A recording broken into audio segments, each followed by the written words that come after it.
आप सबके अंदर विराजमान परमपिता को मेरा प्रणाम। ये मनुष्य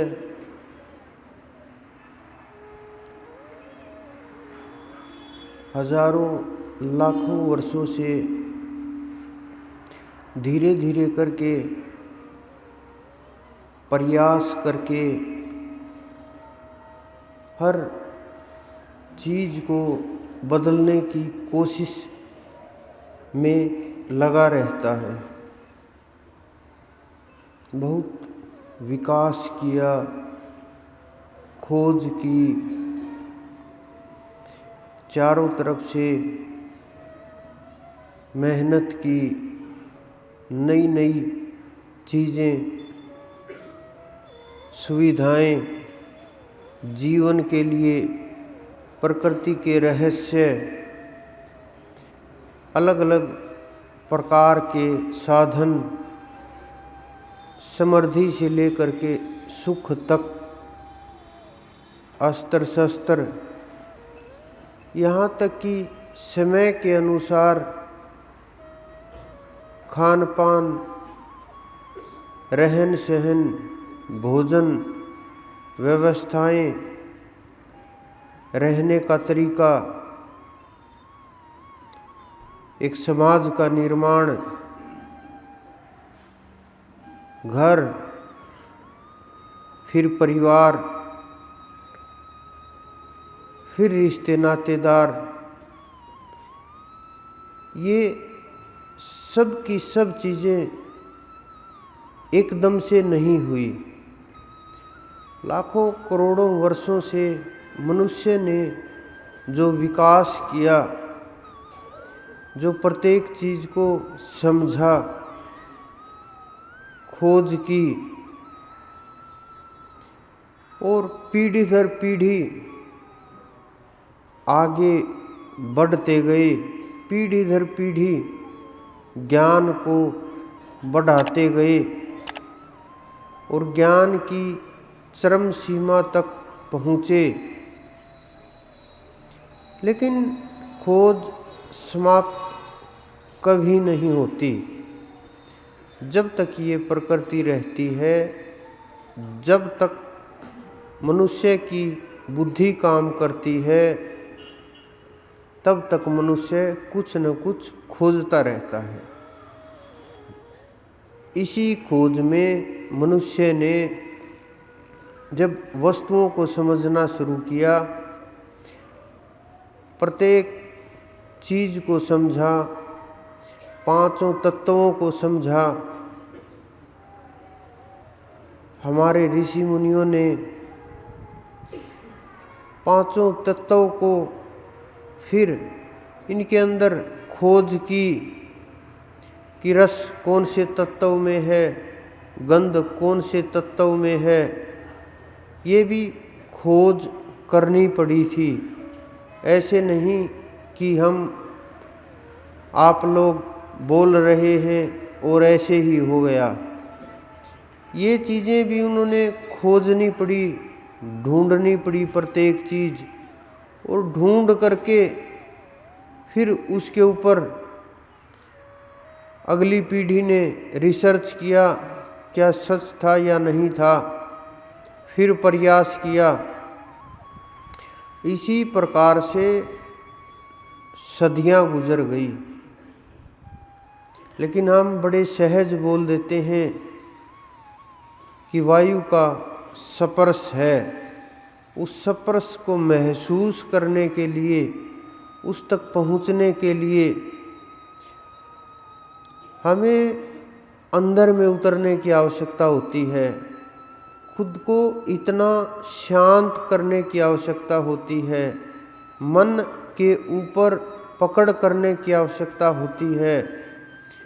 क्योंकि जब तक हम अपने आप को समझ नहीं पाते, तब तक प्रकृति को समझना असंभव है।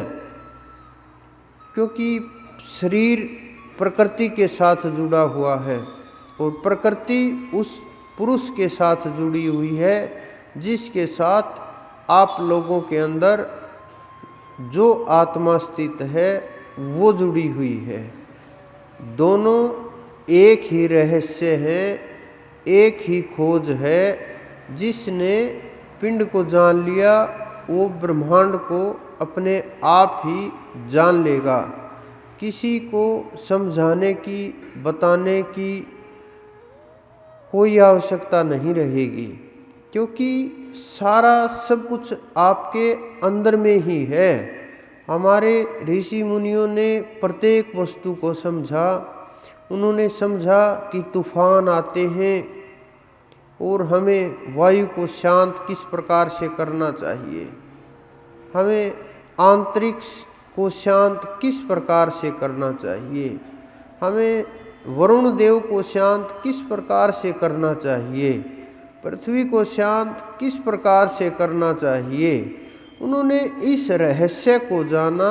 रहस्य को जान करके, चाहे भय के कारण से या इन तत्वों की ताकत के कारण से, क्योंकि प्रकृति बहुत ताकतवर होती है, तो हमारे ऋषियों को जब ये रहस्य समझ में आया पांचों तत्वों का, तो उन्हें एहसास हुआ कि ये ताकतवर हैं बहुत ज़्यादा। और फिर वो समझ करके इनको कि बाढ़ का कारण क्या है, जल का कारण क्या है, पृथ्वी का कारण क्या है, इन रहस्यों की खोज शुरू की। पहले ये रहस्य खोजे, फिर ये रहस्य खोजने के बाद इनके सूक्ष्म सतल तक गए, सूक्ष्म तल तक गए, उससे फिर ये और सूक्ष्म में चले गए। उस सूक्ष्म में जब गए तो उन्हें एहसास हुआ कि ये सब के सब तत्व वहीं से जुड़े हुए हैं। उसके लिए उन्होंने साधना की पद्धतियों का विकास किया, यज्ञ का प्रारंभ किया।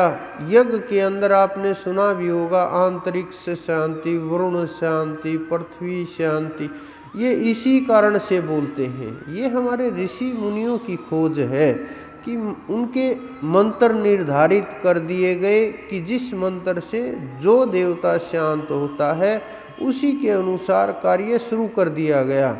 वो उनको अग्नि के माध्यम से भिन्न भिन्न प्रकार की आहुतियाँ दी गई। अब आहुतियाँ उस समय अलग प्रकार से दी जाती थी, आज अलग प्रकार से दी जाती हैं।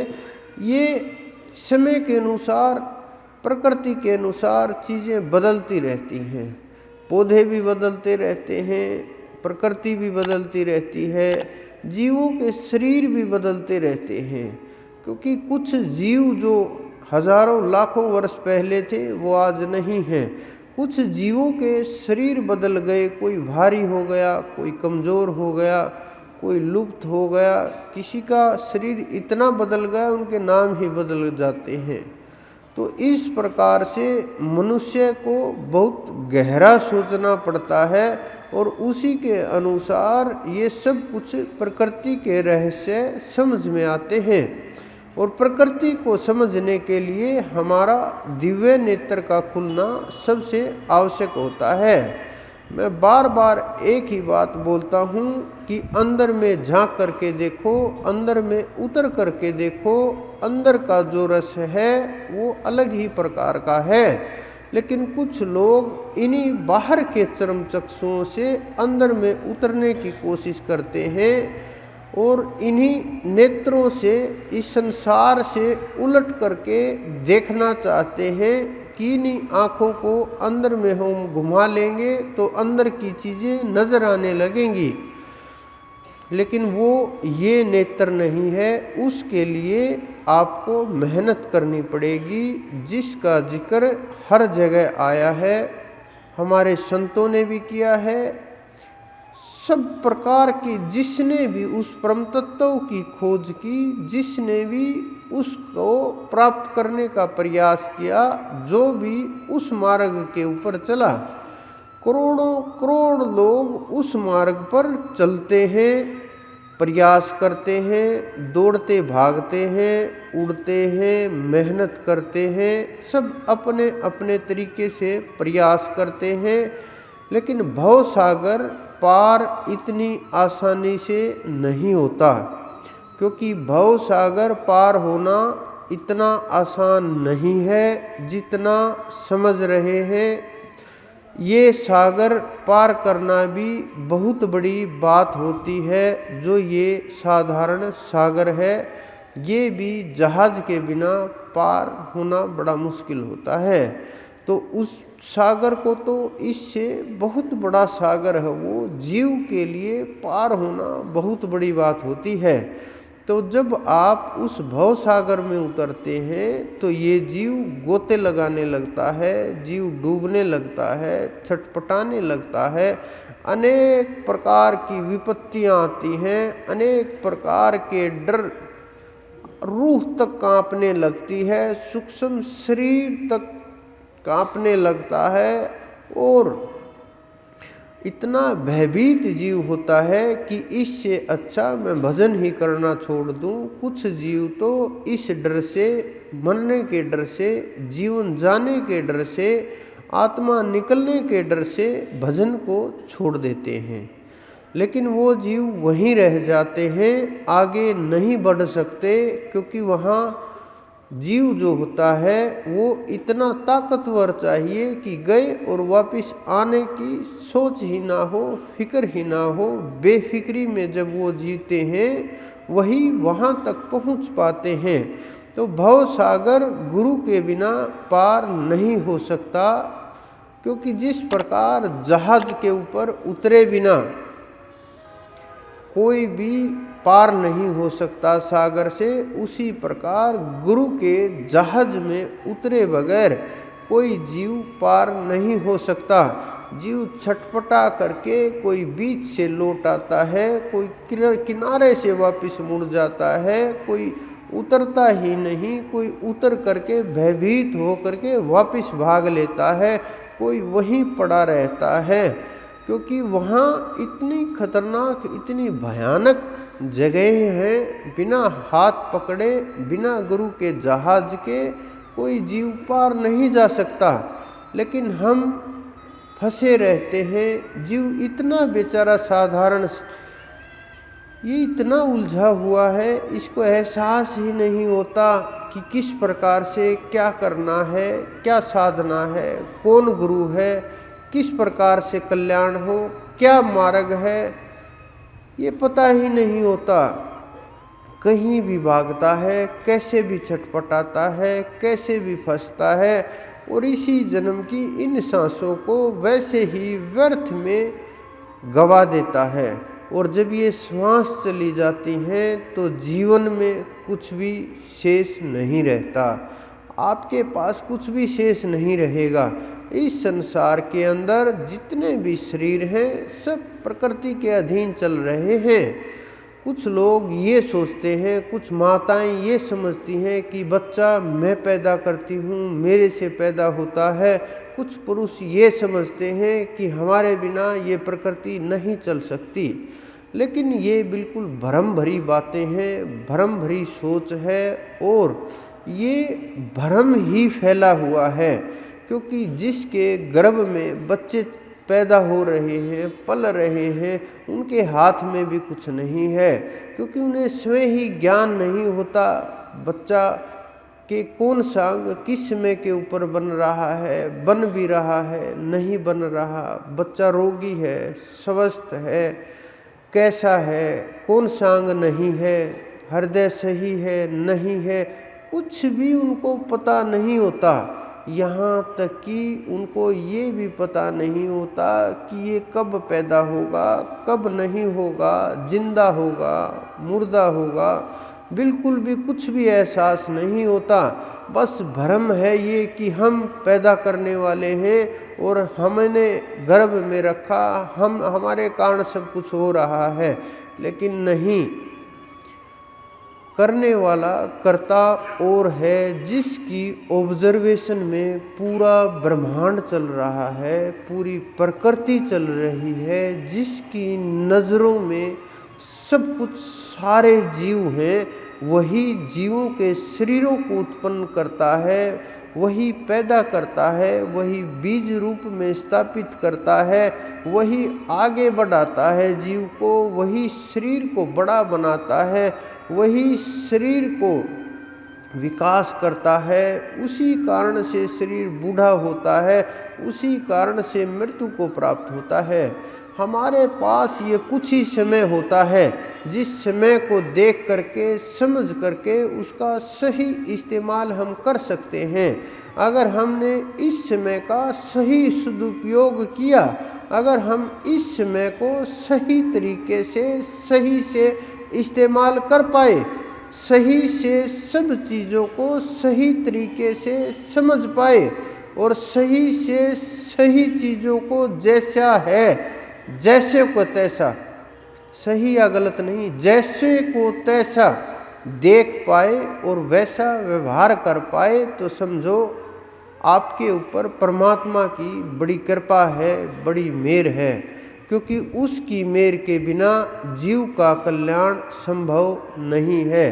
दिव्य दृष्टि के लिए आपको अपने अंदर में उतरना पड़ेगा। सबसे आसान मार्ग योगियों के लिए प्राणायाम होता है कि प्राणों के माध्यम से ऊर्ध्वगामी हों, हम ऊपर की ओर चढ़ें। क्योंकि प्राणायाम एक ऐसा जो सांस के माध्यम से किया जाता है, जब ये प्राणायाम सिद्ध हो जाता है तो तीसरा नेत्र धीरे धीरे खुलने लगता है और प्राण के साथ ये नेत्र जुड़ा हुआ है। जब प्राण ऊपर चढ़ता है, अंदर में उतरता है, लंबी श्वास होती है। कुछ लोगों को ये भ्रम होता है कि ये एक बहुत बड़े महात्मा से किसी ने प्रश्न किया कि ये जीव सांसों से चल रहा है या आयु निर्धारित की गई है। मुझे बड़ा थोड़ा सा अजीब लगा। उन्होंने जवाब दिया कि श्वासें गिन करके शरीर में डाले गए हैं और श्वासों की गिनती पूरी हो जाएगी तो फिर ये शरीर छूट जाएगा। ये वहाँ पहुँचे हुए के शब्द नहीं हैं, क्योंकि जो वहाँ पहुँच जाते हैं वो जानते हैं शरीर ना श्वास गिन के डाले जाते हैं, ना निर्धारित किया जाता है। शरीर कर्मों के कारण से प्राप्त होता है और कर्मों के आधार के ऊपर जन्म मिलता है। कर्म के आधार से सुख दुख होता है। कर्म ही जन्म का कारण होता है। कर्म ही शरीर छूटने का कारण होता है। कर्म से ही ताकत आती है। कर्म से ही स्वस्थ और अस्वस्थ है, सब कुछ कर्म के आधार के ऊपर चलता है। ये बड़े गहरे रहस्य की बातें हैं। जब आप लोगों को ये चीज़ें समझ में आने लगेंगी, एक एक पर्दा अपने आप खुलता चला जाएगा। कोई भी पर्दा आपके ऊपर काम नहीं कर पाएगा। कोई भी भ्रम और भय आपको साधना के मार्ग से हिला नहीं पाएगा, क्योंकि ये रहस्य अंदर के आंतरिक रहस्य हैं। जितना आप अंदर में काम करोगे, नाम मिलना बड़ी कठिन बात है। पहले सैकड़ों वर्ष पहले, हजारों वर्ष पहले बार बार संत महात्मा परीक्षा लेते रहते थे, मात्र नाम देने के लिए, प्राप्ति के लिए नहीं, नाम के लिए लंबी परीक्षाएं चलती रहती थी। एक किस्सा कबीर साहब का है। उनके जीवन में बहुत लोग आए साधना के लिए। उनमें एक बादशाह भी थे जो 6 वर्ष से उनके सानिध्य में साधना कर रहे थे। उनके पास ही रहते, बादशाह होते हुए भी सब प्रकार की सेवा करते, झाड़ू लगाते, वस्त्र धुलते, जो भी उनके काम होते, पूरा दिन उनकी सेवा में समय गुजार देते। पूरा दिन उनकी सेवा करते रहते। जब समय आया उनकी पत्नी ने कहा, लोई ने, कि इनको नाम दे देना चाहिए, मुझे योग्य लग रहा है। उन्होंने कहा कि नहीं, अभी ये योग्य नहीं हुआ है, अभी और समय लगेगा। उसने कहा नहीं, थोड़ा देख लेना चाहिए आपको, बहुत सेवक है, इससे ज़्यादा और क्या सेवा करेगा, ये तो समर्पित आदमी है, और जिसने समर्पण ही कर दिया तो सेवा बाकी ही क्या रहती है। उन्होंने कहा थोड़ा रुको, और कुछ दिन बाद इसके ऊपर छत से कूड़ा डाल देना। वो निकल रहा था, उन्होंने कूड़ा ऊपर से डाला, वो छटपटाने लगा कि मैं बादशाह हूँ, तुम मुझे जानती नहीं हो, अगर मुझे जानती तो ऐसी हरकतें नहीं करती, मैं यहाँ हूँ, इसका फ़ायदा उठा रहे हो, मैं अपने राज्य में सिंहासन के ऊपर होता तो अब तक सूली चढ़वा देता, फांसी चढ़वा देता, और भी बहुत प्रकार के शब्दों का प्रयोग। कबीर हंसे मुस्कुराए कि अभी तो कच्चा है, ये मात्र नाम के लिए था, प्राप्ति के लिए नहीं कि परमात्मा मिल गया, उसके लिए नहीं कि नाम के लिए क्या योग्यता होनी चाहिए। कुछ लोगों ने मेरे से सवाल किया, इसलिए मुझे याद आ गया, तो ये नाम के लिए योग्यता उस समय की कसौटी किस प्रकार से कसते थे कि 6 वर्ष सेवा के बाद भी बादशाह, समझो आप लोग कि बादशाह में कितना अहंकार होता है, कितनी ताकत होती है। फिर अगले 6 वर्ष बीते, 12 वर्ष हुए। कबीर साहब ने स्वयं उनको नाम दिया कि अब ये नाम के योग्य हो गया है। 12 वर्ष कहीं एक जगह ठहरना, सब कुछ समर्पण करना, शब्दों को झेलना, अहंकार को छोड़ना, शरण में रहना, समर्पित हो जाना, अपनी प्रत्येक कमी को तोड़ते हुए आगे बढ़ना, ये सबके बस की बात नहीं होती। ये बहुत ऊंचे स्तर की साधना की बातें होती हैं। लेकिन आप लोग भी जब साधना करोगे तो आप लोग भी इस स्थिति में चले जाओगे। बहुत लोगों को तो साधना करना ही नहीं आता। कुछ लोग अनेकों नाम जप रहे हैं, बहुत प्रकार के, जिसको जैसा पसंद आया, मन माना नाम पसंद आया, वो रटना शुरू कर दिया। चाहे वो हमारे ग्रंथों में हो ना हो, हमारी समझ में हो ना हो, पता हो ना हो, सिद्ध हो ना हो, कोई फर्क नहीं पड़ता, बस रटना शुरू कर दिया। मैं बार बार बोलता हूँ, किसी भी नाम को अलग अलग प्रकार के नामों से रटना छोड़ करके, उनसे तो अच्छा आप अगर ओम को भी रटोगे, अगर उसको भी समझोगे, उसकी भी साधना करोगे, तो वहाँ से अच्छी शुरुआत होगी।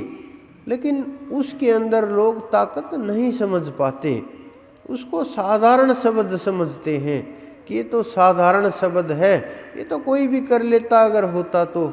लेकिन वो जब आप शुरू करोगे साधना, तब आपको अंदर के रहस्य खुलेंगे। नाम के अंदर ताकत गुरु प्रदान करते हैं, रहस्य जो होते हैं वो गुरु खोलते हैं। दिव्य जो दृष्टि होती है वो जीव के ऊपर कृपा होती है तभी खुलती है। उसमें जीव को अपना आचरण सुधारना पड़ता है, व्यवहार सुधारना पड़ता है, मन, कर्म, वचन, इन तीनों के ऊपर ध्यान देना पड़ता है और तीनों को एक समान करना पड़ता है। ये नहीं कह कुछ रहे हैं, सुन कुछ रहे हैं, कर्म कुछ चल रहा है, परिणाम फिर कुछ ही होगा, उसका परिणाम अच्छा नहीं होता। अगर हम परिणाम के लिए कार्य कर रहे हैं तो हमें अंदर में विकास करना पड़ेगा। अंदर में जो ये छटपटाहट चल रही है हर चीज़ के प्रति, उसको थोड़ा समय दो। काम से लेकर के भोजन तक जब ये विषय उठे अंदर में, एकदम मन विचलित होने लगे कि मुझे अभी चाहिए, अभी काम का विषय इतना प्रबल होता है, अभी भोजन चाहिए, भोजन भी बड़ी ज़रूरत की वस्तु है। अगर हम उसको 1 घंटे के लिए, आधे घंटे के लिए, कुछ पल के लिए हम टाल दें कि नहीं 2 घंटे बाद भोजन करेंगे, अभी चलने दो जो चल रहा है, धीरे धीरे ये मन समझने लगेगा कि तुम्हारी नहीं चलती भाई, ये अपने हिसाब से चल रहा है और ये मन के हिसाब से नहीं चलेगा। धीरे धीरे आप मन की पकड़ से छूटने लगेंगे। कई बार छोटी छोटी चीज़ें, बहुत छोटी छोटी बातें, नकारात्मक चीज़ें घर और जीवन को बर्बाद कर देती हैं। आप देखो आजकल के परिवारों को हर रोज़ तलाक हो रहे हैं, हर रोज़ लड़ाई झगड़े हो रहे हैं, कोई एक दूसरे को समझ नहीं पाता, कोई एक दूसरे को ना सुनना चाहता, ना पसंद करता, ना उनके विषय को समझता, कुछ भी नहीं। छोटी सी बात उठी और परिवार और जीवन दोनों बर्बाद हो गए। मैं देखता हूँ छोटे छोटे बच्चे, 12-12, 14-14 साल के बच्चे, छोटे छोटे बिल्कुल आत्महत्या की तरफ भाग रहे हैं और कर भी लेते हैं। उन्होंने ऐसा क्या झेला, ऐसा क्या एहसास हुआ, ऐसा क्या दुख हुआ? उन्हें जो आंतरिक चीज़ें हैं ना, बाहर से वो शरीर हष्ट पुष्ट दिखेगा कि बहुत ताकतवर हष्ट पुष्ट है, सुंदर शरीर है, पैसा है, धन संपदा है, सुख सुविधाएं हैं, सारी वस्तुएं हैं, सब प्रकार के ऐश्वर्याराम हैं कि इसकी तो मौज लगी हुई है। लेकिन जब आप उसके अंदर में उतर के देखोगे, जीवन के अंदर में, क्योंकि हर किसी के पास उसकी आत्मा तक पहुंचने की, मन तक पहुंचने का सामर्थ्य नहीं होता, लेकिन जीवन में उतरा जा सकता है, उसमें हर कोई उतर सकता है, उसको हर कोई देख सकता है। तो जब आप उसमें झांक करके देखोगे तो उनको का खालीपन नजर आएगा कि ये तो बेचारे छटपटा रहे हैं, रो रहे हैं, बेचैन हैं, नींद भी नहीं है, भूख भी नहीं है, चैन भी नहीं है, शांति भी नहीं है, नशे के आदी हो गए हैं, सिगरेटों की, धूम्रपान की लत लग गई है, बुरी हालत हो गई है, पड़े हुए हैं, इन्हें होश ही नहीं है कहाँ पड़े हुए हैं, क्या हालत हो गई है। और जब वो तैयार होकर के निकलते हैं, ऐसा लगेगा इनसे कोई खुशहाल जीवन और संसार में कोई भी नहीं है।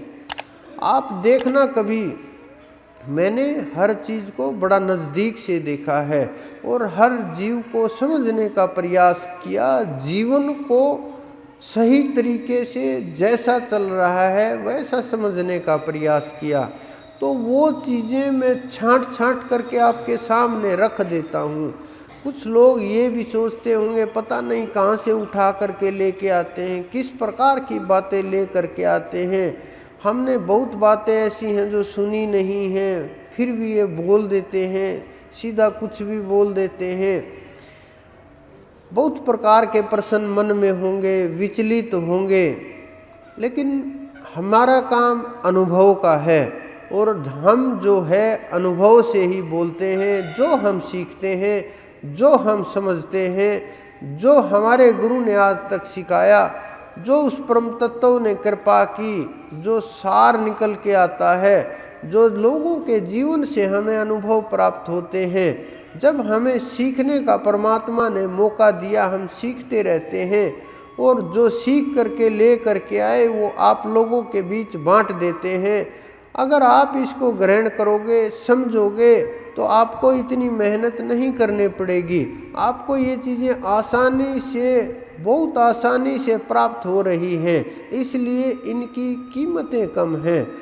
आजकल के गुरुओं का भी हाल आप लोगों को तो पता ही है, बड़ा बड़ा खतरनाक मामले चल रहे हैं। गुरु भी नेताओं की तरह से बोलने लगे हैं, नेताओं की तरह से सब कुछ काम चल पड़ा है, नेताओं सा व्यवहार हो गया है। क्योंकि इस संसार के अंदर गुरु नाम मात्र के रह गए हैं और नाम मात्र के रहने के कारण वो जो पूर्ण गुरु नहीं है उन्हें गुरु पद का पता ही नहीं है, गुरु की गरिमा का पता नहीं है, शब्द का पता नहीं है, शब्द की ताकत का पता नहीं है, चढ़ाई का पता नहीं है, न उनके दिव्य नेत्र खुले हुए हैं, न किसी प्रकार से उनको गहराई का पता है, कुछ भी नहीं। बस जो आया बोल देते हैं। उसी प्रकार से भीड़ को इकट्ठा करने के लिए लोगों को उनके मन के अनुसार प्रवचन करके खुश करने का प्रयास करते हैं। लेकिन ये काम गुरुओं के नहीं है। गुरुओं के काम शिष्यों की कमियों को ढूंढ ढूंढ करके निकालने का है कि उनको कहाँ से चोट पड़े। जब उनको चोट पड़ेगी तभी दुख पहुँचेगा, उनकी कमियां दूर होंगी। जितनी कमियां दूर होती जाएंगी, एक एक चीज़ को छोड़ते जाओगे, आपका मन और अंदर बिल्कुल साफ हो जाएगा, बिल्कुल पवित्र हो जाएगा।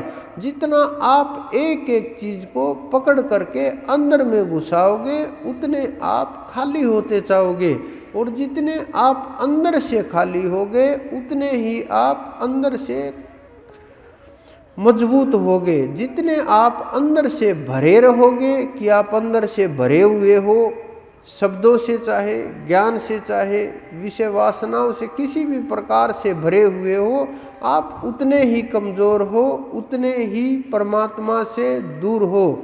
तो आप अपने आप को अंदर से एक एक चीज़ करके छोड़ते जाइए, छोड़ते जाइए।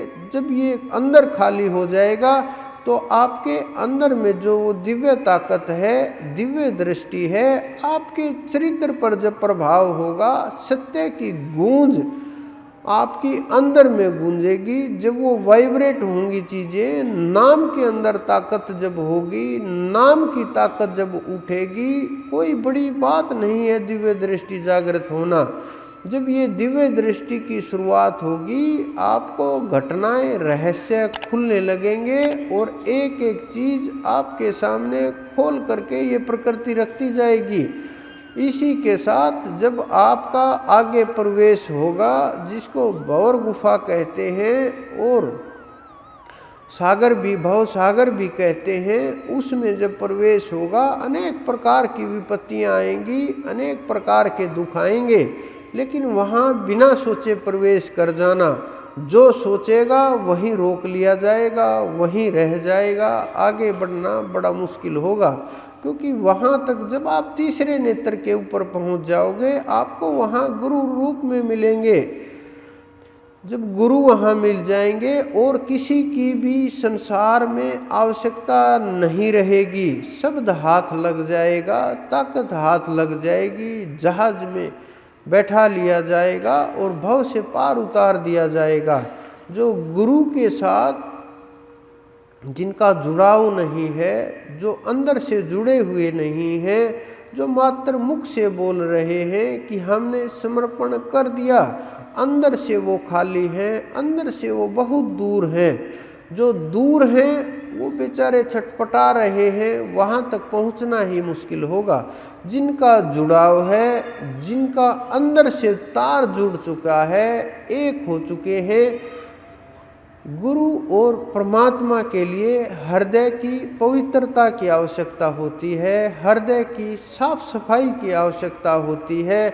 जिस प्रकार से आप समझो कि कोई भी मेहमान आता है, हम अच्छे से साफ़ सुथरे सोफ़े के ऊपर बैठाते हैं, उसका सम्मान करते हैं, खाना पीना देते हैं, जल वगैरह देते हैं, दूध देते हैं, मिठाइयाँ देते हैं, उसको सेवा करते हैं, सोने के लिए बिस्तर लगाते हैं, सब प्रकार से उसको समझ करके सेवा करते हैं, अतिथि देव समझ करके।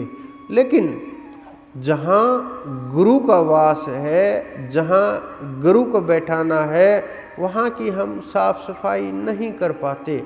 अंदर में काला होता है, अंदर में प्रकाश नहीं होता, सफ़ेद नहीं होता, कुछ न कुछ ताक झाक चलती रहती है, डावाडोल स्थिति रहती है। हम हृदय का दरवाज़ा तक नहीं खोलना चाहते, कहीं इनका प्रवेश न हो जाए और सारी सांसारिक चीज़ें छूट ना जाएं, और सारी सांसारिक वस्तुएं अगर छूट गई तो मेरा कुछ बुरा ना हो जाए। लेकिन उनको ये समझना चाहिए, जब हृदय में उस परमात्मा का प्रवेश होगा तो वो गुरु के रूप में होगा, और आपके हृदय में जब वो उतर करके आएंगे तो फिर आपका कैसे कोई बुरा कर सकता है, कैसे कोई बुरा सोच सकता है। किस प्रकार से बुरा कभी सपने में भी नहीं हो सकता, क्योंकि जब परमात्मा हृदय में विराजमान होंगे, हृदय में रूप उतर करके आएगा, फिर मुड़ करके सोचना और देखना नहीं होता, क्योंकि जन्म का कल्याण समझो, और जब कल्याण हो जाएगा तो आर पार हो जाओगे। फिर आपको कोई रोकने वाला इस ब्रह्मांड के अंदर, इस जीवन के अंदर, इस शरीर के अंदर कोई भी आपकी बाजू पकड़ने वाला नहीं होगा। जब हृदय के अंदर अपने आप ही आवाज़ आने लगेगी, गुरु का शब्द प्रकट हो जाएगा। बहुत लोग हैं जो आ करके बोलते हैं कि ये बोला, ऐसा हुआ, कल ये घटनाएं होंगी, सब कुछ दिखाई देता है। ये जन्म जन्म की तपस्या का प्रभाव होता है कि पूर्ण गुरु का सानिध्य मिलता है, और अनेकों करोड़ों अरबों पुण्यों का प्रभाव होता है कि हृदय में उस परम तत्व के चरण पड़े, उस परम तत्व के चरण आपके हृदय के अंदर स्थापित हो जाएं, और आप उन तत्वों को समझ सको, पा सको। फिर खोना और पाना कुछ भी शेष नहीं रहता। आप ये समझो, घर अगर कीचड़ से भरा हुआ है, अंदर में बुरी तरह कीच फैला हुआ है और अंदर से दुर्गंध आ रही है, बाहर से कितना भी आप सजाओ, कितनी डेकोरेशन करो, कैसे भी तैयार करो, शीशे लगाओ, सुगंध इत्र छिड़को, कुछ भी करो, आप अंदर में मेहमान को नहीं लेके जाओगे, क्योंकि आपकी ये चीज़ें समझ में आएंगी कि अंदर में अगर ले करके गए तो इन्हें पता चलेगा घर के अंदर क्या है, उन्हें बाहर की बाहर ही आप टाल दोगे। यही हाल आपके हृदय का हो गया है कि आप गुरु को हृदय में प्रवेश नहीं देते, उनको बाहर की बाहर टाल देते हो, बाहर की बाहर निकल लेते हो, बाहर की बाहर ही उनको एक तरफ करके छोटे मोटे काम के लिए, छोटे मोटी चीज़ों के लिए, छोटी मोटी वस्तुओं के लिए इस्तेमाल समझ करके बस भय के कारण या और किसी कारण से ये समझते हो कि हाँ बस ठीक है चलता रहेगा, लेकिन हृदय में जगह नहीं देते। जिस दिन जिसने कोई भी जीव हो, स्त्री हो, पुरुष हो, चाहे कोई भी हो, जिसने हृदय में स्थान दिया गुरु को, उसी दिन उसका खेल बदलना शुरू हो जाएगा, जीवन बदलना शुरू हो जाएगा, परिवार बदलना शुरू हो जाएगा, भक्ति का रास्ता खुलना शुरू हो जाएगा, परमात्मा की कृपा बरसनी शुरू हो जाएगी, और उसकी मेर जब बरसती है कुछ भी पाना शेष नहीं रहता। फिर मुक्ति ये नहीं कि मुक्ति आपको मुक्त होने के लिए जाना है, आप मुक्त हो जाओगे, मुक्ति आपके द्वार के ऊपर आकर के खड़ी होगी, लेकिन उसके लिए पहले हृदय में जो फैला हुआ कीच है उस कीचड़ को साफ करना पड़ेगा। उस हृदय के आंगन में झाड़ बुहार करना पड़ेगा, साफ सफाई करनी पड़ेगी, पवित्रता लानी पड़ेगी, आंसुओं रूपी जल को छिड़कना पड़ेगा, तब जाकर के हृदय पवित्र होगा। और जब आपका हृदय पवित्र होगा, गुरु के चरण अपने आप आ जाएंगे, और गुरु के चरण जब हृदय के अंदर स्थापित होंगे, हरि कहीं दूर नहीं जाएंगे। कोई भी इस धरा के ऊपर ऐसा नहीं है कि पूर्ण गुरु के चरण हृदय में स्थापित हो जाएं और वो जीवन मुक्त ना हो, परमात्मा की कृपा उसके ऊपर ना बरसे। ये बिल्कुल असंभव है। गुरु के अंदर इतना सामर्थ्य होता है कि वो आपका कर्जा एक पल में चुका देता है। जन्मों जन्मों का, जन्म जन्मांतर का, करोड़ों अरबों जन्मों का आपका सारा का सारा कर्जा वो एकदम से निपटा देता है। लेकिन वो कर्जा आपके ऊपर ये नहीं कि वो लेता नहीं है, वो वापस ज़रूर लेता है, लेकिन वो पैसे के रूप में नहीं लेता और सांसारिक वस्तुओं के रूप में नहीं लेता, वो लेता है भजन के रूप में। जिस प्रकार से आपने बैंक का कर्जा लिया और सब जितने भी साहूकारों से पैसा लिया है, कर्जा लिया, सारा कर्जा अपना चुका दिया कम रेट में। कई बार क्या होता है, बहुत छूट चली होती है, स्कीमें आई होती हैं, तो बैंक पैसा दे देता है और वो किस्तों में देना होता है।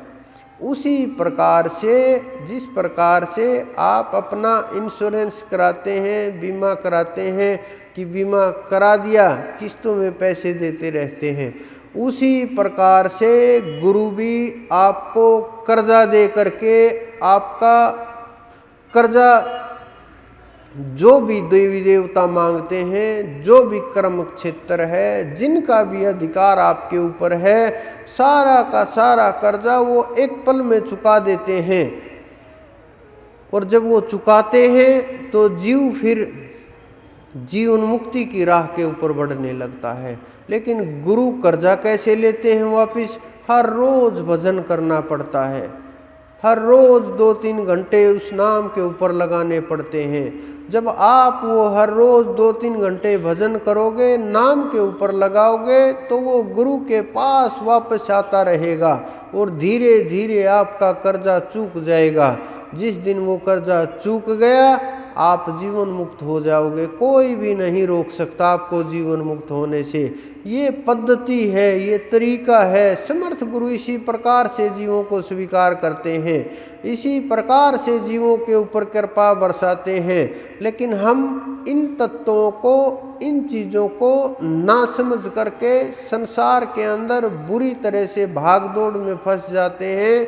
इधर उधर की चीज़ों में, इधर उधर की बातों में, इधर उधर की बुराइयों में हम अंदर तक ये चीज़ें नहीं घुसने देते। बाहर बाहर इन शारीरिक चीज़ों में अटकाए रहते हैं और गुरु को बस मात्र शरीर मान करके, इंसान मान करके, हमारे जैसा कर्म करने वाला मान करके भ्रम में फंस जाते हैं और फिर वही जा करके हम पिछड़ जाते हैं। जब अंदर में आप संसार के अंदर नज़र मार करके देखो, कोई भी गुरु ऐसे नहीं हुए जिन्होंने काम करके भोजन नहीं किया, कोई भी नहीं। सब के सब ऐसे ही हुए जिन्होंने काम करके, हमारे संतों का यही काम था, उन्होंने किसी न किसी प्रकार से, किसी ने मेहनत करके किया।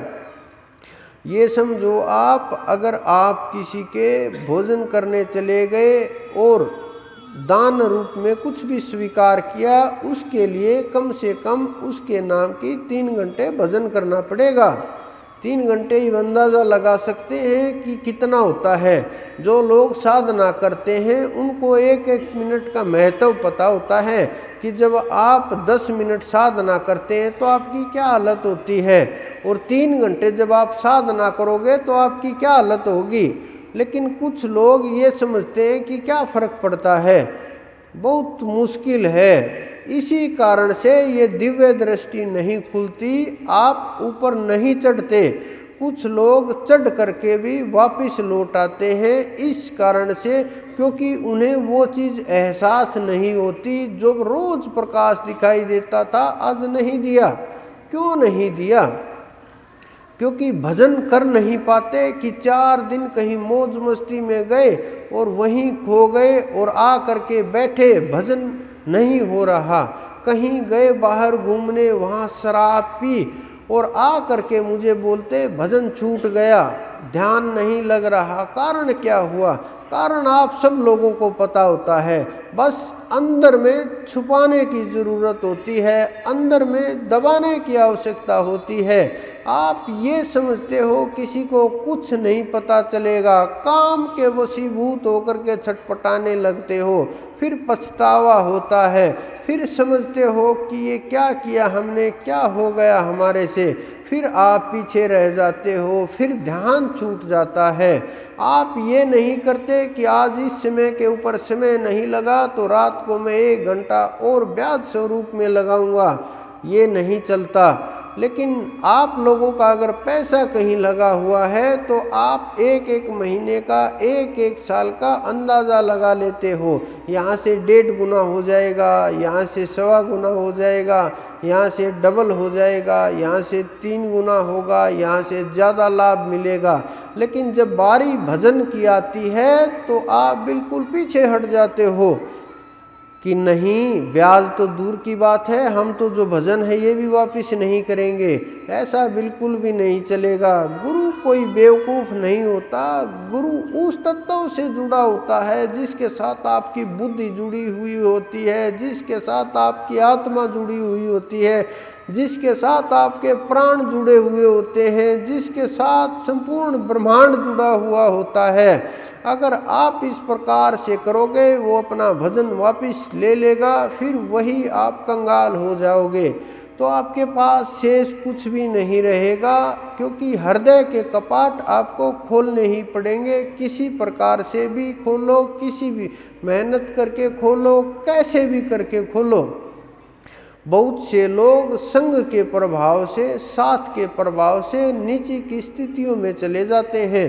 जो बहुत भजन करते थे, प्रयास करते थे, उस ताकत तक पहुंचने के नज़दीक चले गए, बहुत नज़दीक तक चले गए, संग हुआ, साथ हुआ, और संग का प्रभाव जीव के ऊपर अच्छा भी पड़ता है, बुरा भी पड़ता है। सोच समझ के दोस्ती करनी चाहिए, सोच समझ के रिश्ते बनाने चाहिए, सोच समझ के कदम उठाने चाहिए, सोच समझ के जीवन में फैसले लेने चाहिए, सोच समझ के विचार करके प्रत्येक अक्षण, प्रत्येक श्वास योग्य व्यक्ति के साथ, योग्य लोगों के साथ बिताना चाहिए, ताकि आप उसका सदुपयोग कर सकें, लाभ उठा सकें और उस परम तत्व के लिए उस मार्ग को खोल सकें। जब तक आप एक एक पल का महत्व नहीं समझोगे, सांस की कीमत को नहीं जानोगे, जीव की कीमत को नहीं जानोगे, शरीर की कीमत को नहीं जानोगे, तब तक आप गुरु की कीमत को नहीं जान सकते। और गुरु की कीमत को जो नहीं जान सकता वो उस परम तत्व की कीमत को, उस आत्मा की कीमत को, उस परमात्मा की कीमत को कभी भी नहीं समझ भी नहीं सकता। जानना तो दूर की बात है, दिमाग में भी नहीं आ सकता, क्योंकि वो ताकत अलग ही ताकत है। वो नूर जिसका जिक्र हर जगह किया गया है, उस ताकत को पाना है तो आपको अंदर में जाना पड़ेगा और अंदर में साफ सफाई करनी पड़ेगी, अपने कर्मों के अंदर बदलाव करना पड़ेगा और खुद में काम करना पड़ेगा।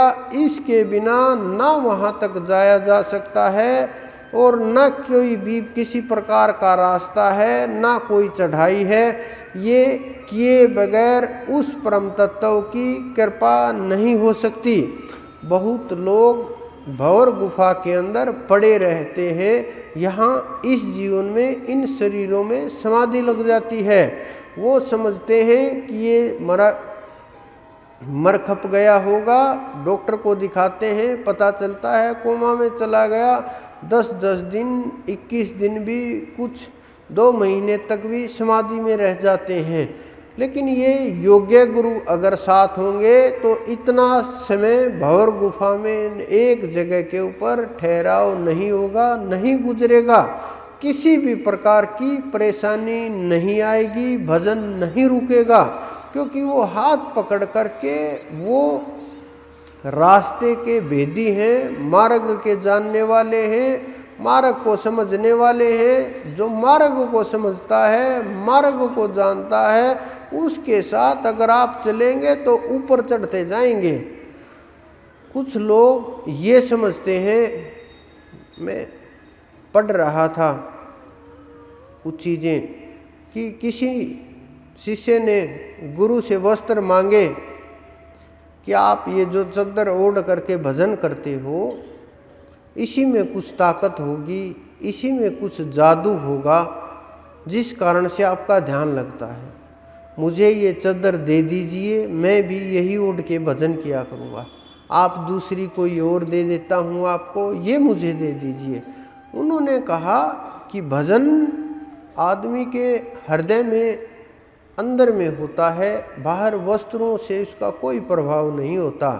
उन्होंने कहा कि नहीं जी, मुझे लगता है कि बहुत फर्क पड़ेगा, आप मुझे ये दे दीजिए, बस मेरी आस्था है आपके अंदर, विश्वास है मेरे, आप विश्वास को रख लीजिए, ये नई चद्दर ले लीजिए, आपका क्या जाता है, बदला ही तो कर रहा हूँ। आजकल सौदेबाजी बहुत होती है गुरुओं के साथ भी, बेचारों के साथ। तो उन्होंने सोचा चलो इसका मन रखने के लिए कर देते हैं। उन्होंने वो चद्दर दे दी और कहा कि ये नई भी ले जा और पुरानी भी ले जा, ये पुराने वाली को ओढ़ लेना, नए वाली को बिछा लेना, तुम्हारा काम चल जाएगा, लेकिन हृदय के द्वार खोल देना। अगर हृदय के द्वार खुले नहीं हैं, अंदर से नहीं खुले हुए हो, भजन नहीं किया, सुमरण नहीं किया, तो ना पुराने वाली चद्दर का लाभ होगा, ना नए वाले चद्दर का लाभ होगा, ना मुझे छूने का लाभ होगा, ना पैर छूने का लाभ होगा, कोई भी किसी प्रकार का तुम्हें लाभ नहीं होगा। लेकिन उन्होंने नहीं समझा, बार बार समझाया, नहीं समझा, कोशिश की समझाने की तो भी नहीं समझा। वो हर रोज़ उसको ओढ़ करके बैठता, 2-4 दिन तो उसको ओढ़ करके बैठा, 5वें दिन ओढ़ करके लेटने लगा कि लेट के भजन करने में और बैठ के भजन करने में क्या फ़र्क है। ओढ़ता लेट जाता, 1 सप्ताह भी नहीं लगा कि ओढ़ करके उसको हर रोज़ सोने लगा। सर्दियाँ आई तो उसको कंबल के नीचे से लगाने लगा कि गुरुजी की चद्दर है, कुछ न कुछ तो फ़ायदा ज़रूर होगा। लेकिन इन चीज़ों से फ़ायदा नहीं होता। मैंने फिर ये एक्सपेरिमेंट करके देखा, मेरा स्वभाव थोड़ा अलग किस्म का है। मैं जब तक खुद अनुभव नहीं करता कि क्या ये हो सकता है, नहीं हो सकता, कुछ फ़र्क पड़ता है। तो मैंने करके देखा, कुछ वस्त्र बांटे, बहुत लोगों ने पहने, लेकिन ना स्वभाव बदला, ना मन बदला, ना भजन कर पाए, ना सुमरण हो पाया, जैसे थे वैसे के वैसी स्थिति। तो इसका मतलब ये समझ लेना चाहिए कि गुरु वस्त्र तो दूर की बात है, अगर वो अपने हाथ पैर और चाम तक भी उतार करके दे दे तो भी भजन करना पड़ेगा, उससे फर्क आपको नहीं पड़ेगा, किसी भी प्रकार का नहीं पड़ेगा, जब तक आप भजन नहीं करेंगे।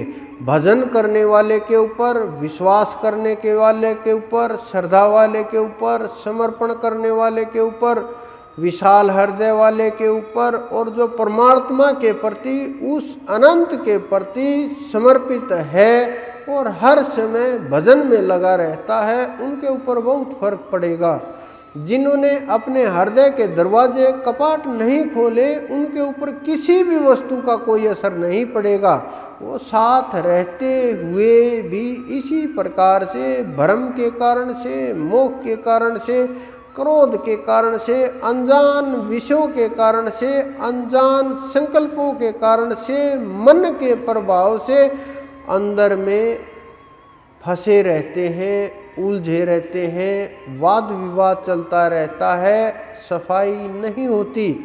क्योंकि जब तक मार्ग पर नहीं चलेंगे, भजन में ध्यान नहीं होगा, गुरु के बताए मार्ग पर नहीं चलेंगे, काल आपको झपट लेगा।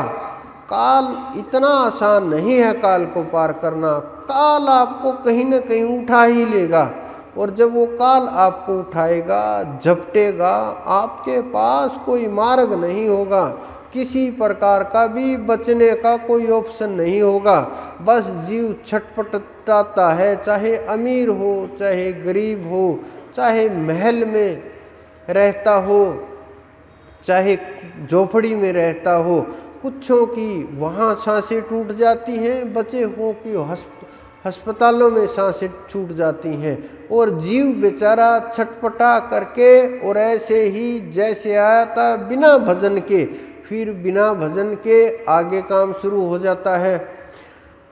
बहुत लोग अपने आप प्रयास करते हैं, जो रीति रिवाज बनाए गए हैं, पक्षियों को पानी डालना, दाना डालना, मछलियों को डालना, गऊ को देना, संध्या तर्पण, अनेक प्रकार के जो रीति रिवाज बनाए गए हैं उनसे प्रयास करते हैं कि ये जो गई हुई आत्मा है ये शांत हो जाए।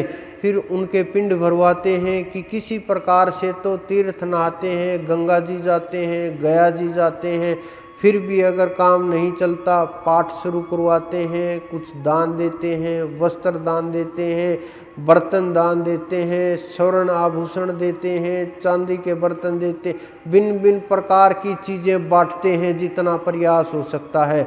जिसकी जितनी अक्षमता है उतना सब तरह का प्रयास करते हैं कि इस आत्मा की किसी भी प्रकार से गति हो जाए, हमारे घर से ये निकल जाए। बड़ा मुश्किल होता है ये वक्त उस आत्मा के लिए भी, उस जीव के लिए और उसके परिवार के लिए भी, कि अपने ही घर के सदस्य को दूर करने के लिए, शांत करने के लिए कितनी मेहनत कर रहा है। अगर उस जीव ने भजन किया हो, उस परमात्मा का सुमरण किया हो, तो कोई भी आवश्यकता किसी चीज़ की नहीं रहती। फिर शुरू होता है पाठ का, यज्ञ का, दान का लेना देना, कि गोदान कर दिया, यज्ञ करा दिए। एक और चल रहा है 100 सेरा करते हैं, 100 प्रकार के अन्नों को इकट्ठा करके बांट देते हैं गरीबों के अंदर, कि साधुओं के अंदर, संतों के अंदर, कि किसी साधु के हाथ लग जाए, भोजन कल्याण हो जाए।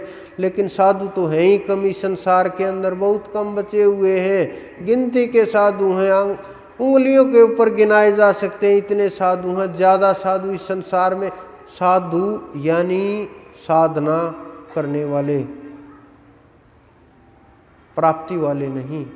प्राप्ति वाले तो संसार के अंदर मिलना ही मुश्किल होगा, बहुत कम लोग हैं जिनको प्राप्त हुआ, जिन्होंने पा लिया उस तत्व को। ऐसे तो करोड़ों अरबों में कोई एक आध मिलेगा आपको, कि वो जागी हुई आत्मा अरबों में एक आध मिलेगी, हर जगह नहीं मिलेगी, हर जगह नहीं है, पहचान भी नहीं पाओगे, कुछ समय सानिध्य रहेगा, छूट जाएगा, इतना आसान ठहरना नहीं होगा। तो इस प्रकार से प्रयास करते हैं, बहुत तरह से जितना हो सकता है सब तरह की कोशिशें होती हैं, लेकिन उस जीव की, उस आत्मा की गति नहीं होती। फिर हवन कराए जाते हैं, माला फेरी जाती है, करोड़ों जप किए जाते हैं, फिर भी नहीं होता। फिर जहाँ बड़े बड़े मंदिरों के नाम सुने हैं वहाँ पूजाएं कराई जाती हैं, वहाँ नहीं होता। फिर प्रभाव होता तंत्र का शुरू होता है, कि फिर हम तांत्रिकों के पास जाते हैं उन जीवों की गति के लिए भी। फिर वो समय होता है जब वो अपने ही हमें दुश्मन लगने लगते हैं, कि ये हमारे परिवार का नाश कर रहा है, नुकसान कर रहा है, जीने नहीं देता, रोग पैदा करता है। जो जिनके लिए हम मरने मिटने को तैयार थे, अब उनको घर से निकालने के लिए हम इतना मेहनत कर रहे हैं, इतना प्रयास कर रहे हैं, इतना जोर लगा रहे हैं कि किसी प्रकार से इससे पीछा छुटवा दे कोई, चाहे हमारा कुछ भी ले ले, चाहे घर ले ले, दुकान ले ले, मकान ले ले, जो लेना है ले ले, इसको एक तरफ कर दे, मेरी जान बच जाए, ये बात आ जाती है। फिर तांत्रिकों का सहारा लेते हैं, वो आपके जीवन के साथ खेलते हैं, पैसों के साथ खेलते हैं, धन के साथ खेलते हैं, भावों के साथ खेलते हैं, श्रद्धा के साथ खेलते हैं। और आपकी जो बची खुची चीज़ें होती हैं वो भी लूट खसोट लेते हैं और आपको अपने अनुसार चलाते हैं, आपके अपने अनुसार बोलते हैं। सब कुछ बदल जाता है जीवन में, जीवन तहस नहस होने लगता है, जीवन में कुछ नहीं बचता। ऐसी हालत हो जाती है, आदमी नास्तिक भी नहीं रहता, आस्तिक भी नहीं रहता, और इतनी छटपटाहट होती है कि इससे अच्छा तो जान दे दे, कहाँ जा रहे हैं, क्या चल रहा है। उसके बाद की जो स्थिति होती है, कोई एकाध जीव भजन की तरफ बढ़ता है, ध्यान की तरफ बढ़ता है कि हम सबको छोड़ करके परमात्मा को मानेंगे, कि हम इस बाहरी पूजा पाठ से तंग आ चुके, थक चुके और गले तक भर चुके। अब हम कोई भी किसी प्रकार की ये पूजा पाठ नहीं करेंगे, बाहर की वस्तुओं को छोड़ करके हम तो बस परमात्मा को याद करेंगे, उसका ध्यान करेंगे। फिर वो दिन शुरू होता है जब आप उस परम तत्व की खोज में कोशिश करते हैं कि परमात्मा कोई ताकत है क्या, वो कोई कृपा करते हैं क्या। फिर ये सवाल उत्पन्न होता है कि वो अब तक कहाँ हैं, हमारा बुरा क्यों हो रहा है, उन्होंने क्यों नहीं संभाला हमें। अरे आप लोग याद ही नहीं करते, आप लोग रास्ता ही नहीं देते, आप लोग उनके लिए आसन ही नहीं लगाते, आप लोग उनका ध्यान ही नहीं करते, आप लोग उनको बुलाते ही नहीं। आप लोग अपने उनको, अगर आप उनको बैठने के लिए आसन दोगे, ये नहीं कि घर जाओ और एक सोफ़ा उनके लिए लगा दो कि आसन दे दिया उनको, ये उनका आसन नहीं है। बाहरी कोई भी क्रिया, किसी भी प्रकार की क्रिया का उनके ऊपर कोई भी कभी भी प्रभाव नहीं होता। आप ये समझ लो, लिख लेना अपने दिमाग के अंदर भी, और जहाँ आपकी बार बार नज़र जाती है वहाँ भी। जिस प्रकार से ज़्यादा पढ़ने वाले बच्चे, IAS की तैयारी करने वाले मैंने देखे हैं बच्चे, वो क्या करते हैं, जो टॉपिक समझ में नहीं आता उसको दीवार के ऊपर चिपका देते हैं कि आते हुए भी नज़र पड़े, जाते हुए भी नज़र पड़े, और जो वो नज़र पड़ेगी वो याद हो जाएगा और जीवन में अप्लाई होने लगेंगी वो चीज़ें। इस प्रकार से आप अपने जीवन में ये समझ लेना कि ये सब बाहरी क्रियाकलाप, बाहरी चीज़ें आपके अंदर में कोई काम नहीं आएंगी। तो फिर रास्ता खुलता है संतों की तरफ, ध्यान की तरफ, परमात्मा की तरफ। कोई बड़भागी ही पूर्ण संत के पास पहुंच पाता है, नहीं तो कथाओं के अंदर अटक जाते हैं। आचार्यों को हम संत मान लेते हैं, गुरु मान लेते हैं, फिर हम धर्माचार्यों को हम संत मान लेते हैं, फिर हम विद्वानों को संत मान लेते हैं, फिर हम तपस्वियों को गुरु मान लेते हैं, फिर हम साधुओं को गुरु मान लेते हैं, फिर सिद्धों को हम ये मान लेते हैं कि हाँ, इनसे ऊपर ब्रह्मांड में कोई नहीं। वो अलग होते हैं महापुरुष, पहचान पाना भी बड़ी मुश्किल होगा, बहुत मुश्किल होगा। छुपाए हुए घूमेंगे, नहीं पता चलेगा आपको, क्योंकि उन्हें बाह्य आडंबरों की, बाह्य पाखंड की, बाह्य दिखावे की कोई आवश्यकता नहीं होगी। न धर्म का सहारा होगा, न जाति का सहारा होगा। कुछ लोग तो बहुत चीज़ों में फंसे हुए हैं, मुझे धीरे धीरे चीज़ें बाहर निकल करके आ रही हैं। बहुत लोग तो जातियों के अंदर ही अटके रहते हैं, गुरुजी की क्या जाति है, बहुत लोग फंसे हुए हैं। अरे ऐसा कैसे हो सकता है, गुरु की कोई जाति नहीं होती। आज तक जितने भी गुरु हुए, किसी भी धर्म के अंदर हुए, गुरु का कोई धर्म नहीं होता। किसी भी मजहब में हुए, गुरु का कोई मजहब नहीं होता। किसी भी जाति के अंदर हुए, उनकी कोई जाति नहीं होती। लेकिन हम लोगों ने उनको बांट लिया। वो सबके लिए बराबर कल्याण करते हैं, उनका हाथ सबके सिर के ऊपर बराबर पड़ता है। उनका कल्याण का शब्द जाति धर्म ना देख करके जीव और आत्मा को देखता है। उनका ध्यान शरीर और जाति की तरफ ना हो करके आत्मा को झंझोड़ना है, और वो आत्मा की तरफ दृष्टिपात करते हैं, और उनके अंदर इतनी ताकत होती है, इन सब चीज़ों को उखाड़ करके तोड़ करके फिर आगे बढ़ते हैं। क्योंकि गुरुओं की कुछ जातिवादी बहुत होती ही नहीं, जो इन चीज़ों में अटके हुए हैं वो इस संसार के भ्रम में फंसे हुए हैं, भ्रम में अटके हुए हैं, और भ्रम में इतने फंस गए हैं कि निकाले हुए भी नहीं निकलते, चाह कर के भी नहीं निकल पाते। छोटी छोटी चीज़ें इतनी बड़ी बन गई हैं, जीवन के उद्देश्यों से भटकाव हो गया है, और इतना भटक गए हैं वापिस लौट करके आना बहुत मुश्किल होता है। एक बार जीव अगर निकल गया, तीर छूट गया, बड़ा मुश्किल होगा, बहुत मुश्किल होगा वापिस लौट करके आना। जिस प्रकार से बंदूक से एक बार गोली निकल जाए तो निकल जाएगी, वापिस नहीं आती वो, उसी प्रकार से ये जिस दिन ये आत्मा निकल जाएगी कुछ भी शेष नहीं रहेगा। तो जब हम इन चीज़ों को समझने लगेंगे, इन चीज़ों को समझ करके हम जानने लगेंगे, विषय और विवाद से हम दूर रहेंगे, समझ सकेंगे सेवा क्या ताकत होती है। कुछ लोग सेवाओं के अंदर भी भेदभाव समझते हैं,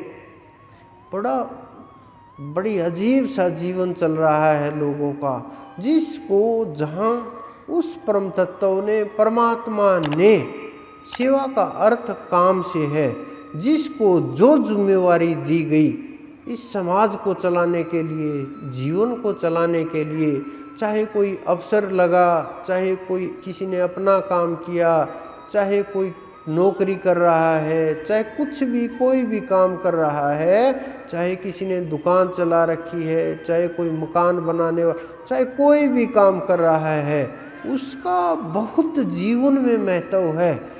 जिस प्रकार से मंदिर में पंडित का महत्व होता है, उसी प्रकार से स्वर्ण आभूषण बनाने में सुनार का महत्व होता है, घड़ा बनाने में कुम्हार का महत्व होता है।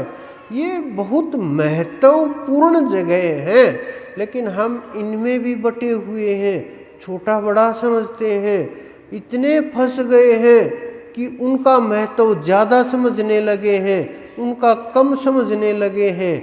इसीलिए आजकल के गुरु लोग अपने साथ बड़े बड़े नाम जोड़ देते हैं, ताकि ये ना पता चले किस धर्म का है, किस जाति का है, और लोग भ्रमित होते रहे और अच्छा सा मान सम्मान मिले, अच्छी सी इज्जत मिले। गुरुओं के आश्रम में भी सेवा में देखो, जिनकी जहाँ सेवा लगाई हुई है वो वहाँ मिलते ही नहीं, इधर उधर भटकते रहते हैं बेचारे कि सेवा बदली हो जाए, ये अच्छी सेवा नहीं है, यहाँ बहुत मेहनत करनी पड़ती है, वहाँ कम मेहनत करनी पड़ती है। अरे उस परमात्मा ने कृपा की आप लोगों के ऊपर, जो सेवा दी संगत की, और ये लोग जो बैठे हुए हैं ये मेहनत करके भजन कर रहे हैं, और इस भजन से जब आप सेवा करोगे तो भजन ये करेंगे, सेवा आपको प्राप्त होगी, आपका भजन भी फलीभूत होगा, और जो सेवा कर रहे हो ये भी लाभ आपको मिलेगा। जो लोग भजन करते हैं वो बिना कुछ ना कुछ भजन का हिस्सा सेवादारों को चला जाता है।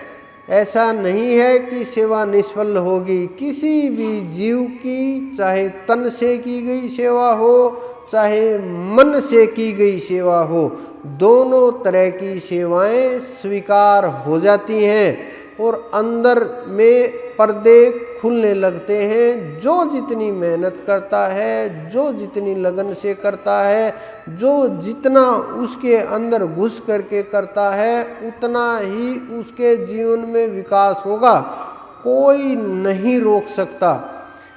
आप अपने अंदर में देखिए, जितने भी सेवादार हैं अंदर में झांकिए, क्या विचार चल रहा होता है जब आप सेवा कर रहे होते हैं कि मैं भाग करके आगे बैठ जाऊं। बड़े आश्चर्य की बात है, क्या ये सेवा का भाव है? क्या इसको सेवा समझेंगे? क्या इससे आप भजन इकट्ठा कर पाओगे? क्या इससे भजन चल पाएगा कि जहाँ सेवा दी गई वहाँ से भाग करके दूसरी जगह बैठ जाएं? क्या यहाँ हमें दिखाई नहीं देंगे? मुझे सब दिखाई देता है। मुझे सब दिखाई नहीं देता तो उस परमात्मा को जरूर सब कुछ दिखाई देता है। एक एक जीव के ऊपर उसकी नज़र है। जब करोड़ों जीवों के ऊपर, लाखों योनियों के अंदर, अरबों प्रकृति के अंदर उसकी नज़र है तो जीव कैसे बच सकता है? मनुष्य तो बहुत थोड़े हैं इस ब्रह्मांड के अंदर, कैसे बच पाएंगे? नहीं बच सकते। और उसमें भी हमारे पास तो बहुत ही कम है। तो जिसको जहाँ सेवा दी गई है उस परमात्मा की मेर समझ करके, दया समझ करके, कृपा समझ करके आनंद के साथ करेंगे, रास्ते अपने आप खुल दे जाएंगे। बहुत से लोग, मैं कई देशों के अंदर घुमा, मक्का की तरफ मुंह करके लोग नमाज पढ़ते हैं। मैंने बोला भी कईयों को, बहुत वो लोग भी सुन करके हक्का बक्का रह जाते हैं कि उस तरफ मुंह करके नमाज पढ़ने से वो नहीं मिलेगा। वो तो हर जगह बराबर ही है, वो कैसे मिल सकते हैं? वो अलग तत्व है। उसकी कृपा मुख वहाँ उस तरफ करने से नहीं मिलेगी। उसकी जो कृपा मिलेगी अंदर में उतरने से मिलेगी। मुख को संसार की तरफ से मोड़ करके अंदर की तरफ करेंगे तब उसकी कृपा वृष्टि शुरू होगी। और उसकी कृपा वृष्टि जब शुरू होगी तो आनंद की वृष्टि शुरू हो जाएगी, क्योंकि उसके अंदर इतनी ताकत है। वो जीवों को जगाता रहता है, वो नहीं देखता कुछ भी, उसके फर्क नहीं पड़ता। हमारे फर्क पड़ता है, धर्म गुरुओं को भी फर्क पड़ता है, साधारण लोगों को भी फर्क पड़ता है, साधारण जीवों को भी फर्क पड़ता है। लेकिन जो उसका हो गया उसमें समा गया। इतिहास उठा करके देखिए, हमारे संतों ने कभी भेद किया? वो कभी भेद ही नहीं किया। बहुत से ऐसे मुस्लिम फकीर हुए जिनके ऊपर सनातनियों ने एक दृष्टि डाली और पाक पवित्र किया और वहाँ तक उनकी चढ़ाई करा दी, आत्मा को जागृत कर दिया, सिर के ऊपर हाथ रख दिया, कृपा की और वहाँ तक वहाँ के नज़ारे दिखा दिए। उस परमात्मा ने किसी शरीर में भेद नहीं किया। उस परमात्मा ने सबको बराबर शरीर, बराबर बुद्धि, सब कुछ एक समान दिया है कि ले जाओ, कर्मों के हिसाब से सब कुछ बांट दिया गया। लेकिन हम बहुत फंसे हुए जीव हैं, उलझे हुए जीव हैं, इन चीज़ों के अंदर इतने अटक गए हैं कि जीवन का मार्ग ही बदल गया और उनका अर्थ ही बदल दिया। अपने मन माने अर्थ निकालने लगे, मन माने आचरण करने लगे, मन मानी साधना करने लगे। फिर बड़े आश्चर्य की बात है, फिर उनको रिजल्ट भी मन माना ही चाहिए।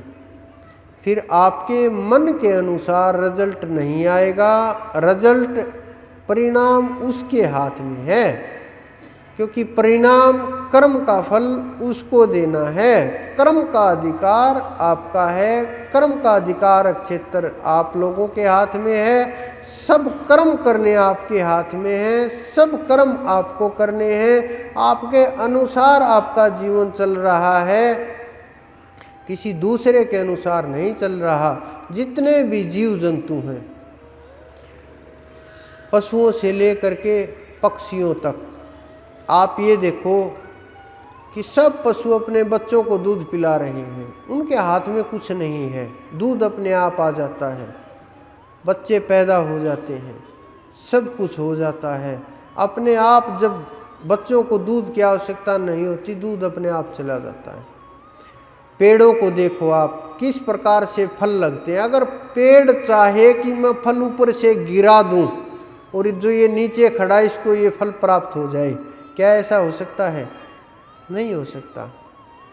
लेकिन मनुष्य अगर चाहे कि मैं फल गिरा दूं और दूसरे को मिल जाए, ये हो सकता है। तो मनुष्य इस जीवन में, इस ब्रह्मांड में उस परमात्मा की श्रेष्ठ उत्पत्ति है। ये आप जब मर्जी समझ लेना। मनुष्य से श्रेष्ठ इस ब्रह्मांड के अंदर कोई भी नहीं है।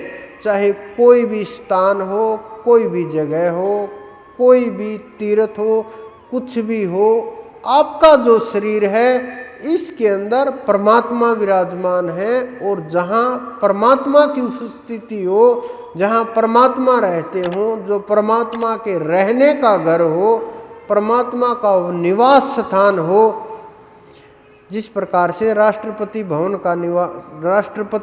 है वो राष्ट्रपति का निवास स्थान है, वहाँ महत्व राष्ट्रपति का है या भवन का है? भवन का महत्व नहीं होता, वहाँ रहने वाले राष्ट्रपति का ज़्यादा महत्व होता है।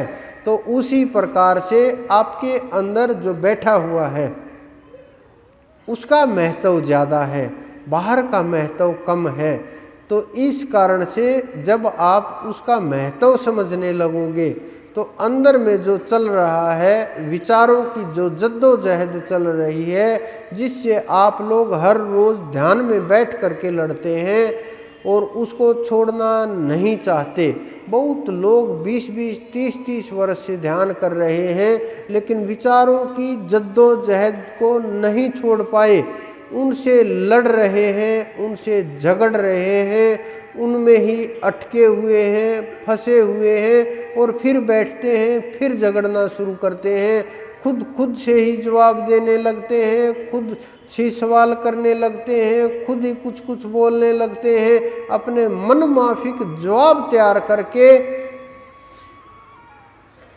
गुरु में दोष देखने लगते हैं। गुरु से मांगे भी अलग प्रकार की होने लगती हैं। बड़ा बच के रहना पड़ता है, बड़ा संभल के रहना पड़ता है, क्योंकि शब्दों का जाल इस प्रकार का है, कोई न कोई किसी न किसी प्रकार से घेरने के बहुत लोग प्रयास करते हैं।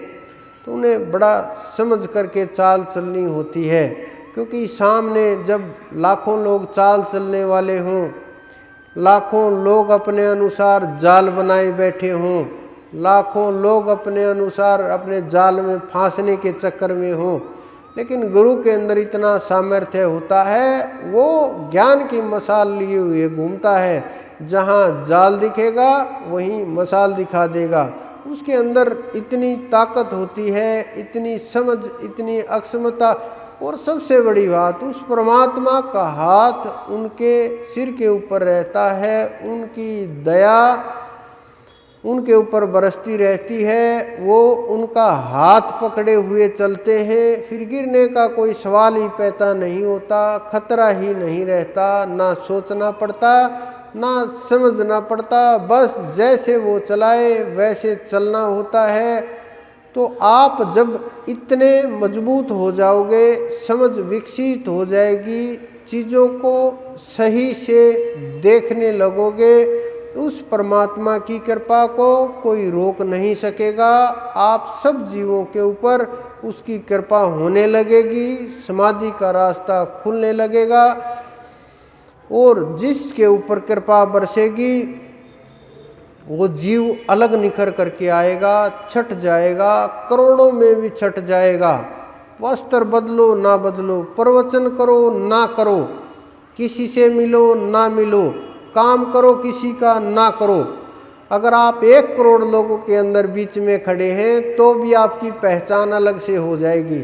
सब लोग आपको देखने लगेंगे कि ये कौन है, क्या चल रहा है, क्या हो रहा है, कुछ तो अलग है। जिसको दिख रहा है वही खींचे चले आएंगे। स्त्री पुरुष का भेद नहीं है, ये हमने महसूस किया। भाषा का भेद नहीं है, भाषा आती हो ना आती हो कोई फर्क नहीं पड़ता, भाषा समझ पाए ना समझ पाए, सामने से आ करके लोग मिलने लगते हैं, बात करने लगते हैं। भाषा ना हो तो भी नज़रों से बात करने लगते हैं, इशारों से बात करने लगते हैं। हाँ, ये बात ज़रूर है, हम बहुत जगह गए, हमें भी ज़्यादा सी भाषाएं नहीं आती, हम भी कम ही भाषाओं को जानते हैं, लेकिन बहुत भाषाओं को जानने वाले लोग भी सारी धरती की भाषाओं को नहीं समझ पाते।